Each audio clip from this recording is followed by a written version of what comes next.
Kingmakers IAS Academy for UPSC and TNPSC admissions. Call 9444227273. புதுச்சேரியில் தேசிய ஜனநாயக கூட்டணி வேட்பாளர்களை ஆதரித்து மத்திய உள்துறை அமைச்சர் அமித்ஷா பொதுக்கூட்டத்தில் பிரச்சாரம் மேற்கொண்டு வருகிறார். அந்த காட்சிகளை பார்க்கலாம். கடந்த 5 ஆண்டுகால புதுச்சேரி வளர்ச்சியில நம்ம மதிப்புக்குரிய நமச்சிவாயம் அவர்களுக்கு மிகப்பெரிய பங்கு இருக்கிறது. ஆயிரக்கணக்கான கோடி ரூபாயை மோடி அவர்கள் புதுச்சேரிக்கு அனுப்பினார் என்றால் அதன் பின்னணியில் திரு நமச்சிவாயம் அவர்களின் உழைப்பு இருந்தது. भाइयों बहनों में 7 बार चुनाव जीत चुका हूं, मगर मेरे में हिम्मत नहीं है जॉब फेयर करने की। मगर हमारे नमः जी ने जॉब फेयर कर पूरी पुदुचेरी में अनेक लोगों को नौकरी देने का काम किया है. நான் எத்தனையோ தேர்தலை சந்திச்சிருக்கேன். ஆனா எனக்கு கூட ஒரு வேலை வாய்ப்பு முகாம் நடத்த முடியுங்கிற ஒரு நம்பிக்கை வந்ததில்லை. ஆனா நம்ம நமச்சிவாயம் அவர்கள் ஏராளமான இளைஞர்களுக்கு வேலை வாய்ப்பை உருவாக்கி தரும் விதமாக இங்கே வேலை வாய்ப்பு முகாமை வெற்றிகரமாக நடத்தி இருக்கிறார். ये नमः जी ने अपने निजी प्रयासों से थिरुकानूर मुथु मारियम्मन मंदिर में कुंभ अभिषेक की फिर से एक बार सुविधा देने का काम किया है. நம்ம அமைச்சர் தான் திருக்கனூர் முத்து மாரியம்மன் கோவிலில் கும்பாபிஷேகம் நடத்தி சிறப்பாக செய்து காட்டி இருக்கிறார். भाइयों बहनों, एक और हम एकजुट होकर चुनाव लड़ रहे हैं और दूसरी ओर इंडी अलायंस वाले अभी से सरकार तो बनी नहीं है, अभी से सत्ता के लिए लड़ने का काम कर रहे हैं. நம்ம தேசிய ஜனநாயக கூட்டணியில இந்திய கூட்டணியில அனைத்து கட்சிகளும் ஒருவருக்கு ஒருவர் ஆதரவு தெரிவித்து ஒற்றுமையாக இந்த தேர்தலை உங்கள் முன்னே சந்தித்துக் கொண்டிருக்கிறோம். ஆனா எதிர்த்தரப்பில் இருக்க இந்தி கூட்டணியில இப்பவே ஆட்சிக்காகவும் பதவிக்காகவும் ஒருவரோடு ஒருவர் சண்டை போட்டுக் கொண்டு அடித்துக் கொண்டிருக்கிறார்கள்.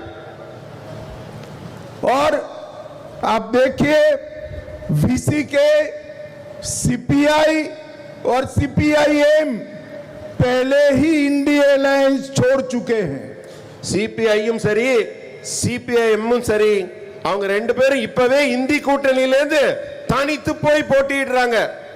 और डीएमके और कांग्रेस भी 5 सीटों पर एक दूसरे के खिलाफ लड़ रहे हैं. அது சரி திமுகவும் காங்கிரசுமாவது ஒன்னா இருக்கான்னு பார்த்தா அவங்களும் 5 தொகுதியில ஒருத்தரோட ஒருத்தர் மோதி கொண்டு மல்லுக்கு நிக்கிறாங்க.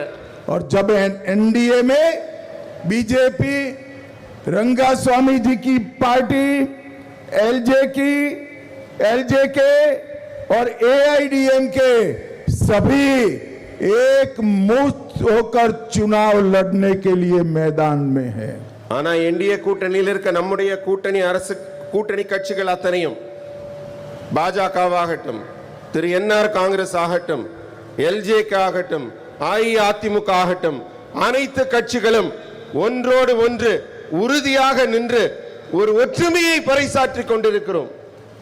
भाइयों बहनों, नारायण सामी की सरकार थी, मेडिकल कॉलेज में पीजी और डिप्लोमा सीटों की खुलेआम बिक्री हुई. वहां तक कि दलित भाई बहनों के लिए रिजर्व सीटें भी उन्होंने रिजर्वेशन के अलावे बेच डाली. நாராயணசாமி ஆட்சி காலத்தில் என்னங்க நடந்தது? ஊழல் தான் உச்சத்தில் இருந்தது. மருத்துவ கல்லூரியில் இடஒதுக்கீட்டில் கொடுக்க வேண்டிய சீட்டை கூட கூவி கூவி விலைக்கு விற்றார்கள். பட்டியலின சகோதரர்களுக்கு கிடைக்க வேண்டிய உரிமையோடு கிடைக்க வேண்டிய இடஒதுக்கீட்டு சீட்டை கூட அவர்களுக்கு கொடுக்காமல் அவை எல்லாம் லஞ்சத்திற்காக விலை பேசப்பட்டது. कैग की रिपोर्ट ने बताया कांग्रेस सरकार में, डीएमके सरकार में 15,000 करोड़ के विकास के फंड का घपला हुआ है. நம்ம அறிக்கை படி நீங்க பாத்தீங்கன்னா 15,000 கோடி ரூபாய் அளவிற்கு காங்கிரஸ் அரசும் திமுக அரசும் இந்த சென்டக் என்கிற மோசடியில் ஈடுபட்டிருக்காங்க. ये जो 5-15 हजार करोड़ रुपया है वो पुदुचेरी का 3 साल का बजट होता है, 3 साल का। இந்த சிஏஜி அறிக்கையில சொன்ன 15,000 கோடி ரூபாய் ஊழல் இருக்கே, இந்த பணம் இருந்தா 3 ஆண்டு காலம் புதுச்சேரிய வளர்ச்சி பாதைக்கான பட்ஜெட்டே போட்டிருக்கலாம்। कांग्रेस डीएमके के शासन में बेरोजगारी 47% तक पहुंच गई थी। காங்கிரஸ் திமுக ஆட்சி காலத்துல வேலையில்லா திண்டாட்டம் 47% உயர்ந்திருந்தது। अब आज की डेट में एनडीए के शासन में 47% से कम होकर 4.3% पर लेकर आए हैं।